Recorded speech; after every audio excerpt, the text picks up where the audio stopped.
So hello guys, welcome back in new video in the series of converting lean forearm into muscular in 100 days. आज day 15 रहेको छ। सधैँ चाहिँ मैले आज पनि वार्म अपबाट सुरु गरेँ। 4 देखि 5 मिनेट राम्रोसँग वार्म अप गरेँ। आफ्नो हातहरुलाई राम्रोसँग तन्काएँ।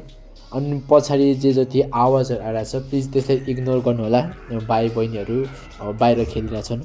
म एउटा अर्को कोठामा गएर यसरी बसेर भिडियो के भोइस कभर गर्दा पनि उनीहरुको आवाज आइरहेछ। सो त्यसको लागि एक्सट्रिमली सरी। यो भन्दा अगाडिको दुईटा भिडियो मैले यसरी भोइस कभर गरेको थिएन किनभने त्यो बेला धेरै पानी परिरहेको थियो र डिस्टर्बेन्सहरु आइरहेको थियो। त्यो मैले त्यसमा भोइस कभर गर्ने सोच राखिन।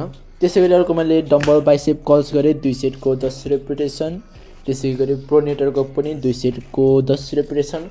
मैले कुनै पनि सेट प्लस रेपिटेसन बढाएको छैन अनि मेरो बडीमा पनि खासै फेरि त्यस्तो चेन्जेसहरु देखेको छैन। हुन त तत्काल चेन्ज त देख्नु त देख्दैन, त्यो थाहा छ।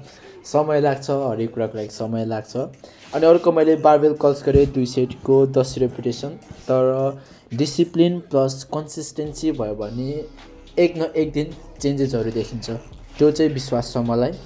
अनि अर्को मैले गरे मलाई मन पर्ने फोर आर्म कर्ल्स 2 सेटको 10 रेपिटेसन। खासमा मैले यसको 15 रेपिटेसन गरेको थिएँ तर लेख्ने बेला अलिकति मिस्टेक भएछ, त्यसको लागि सरी। यदि तपाईहरु यो आइडीमा नयाँ हुनुहुन्छ भने प्लिज फलो गर्नु होला, शेयर गर्नु होला, लाइक गर्नु होला र सक्नुहुन्छ भने आफ्नो साथीभाइलाई पनि धेरै शेयर गर्नु होला।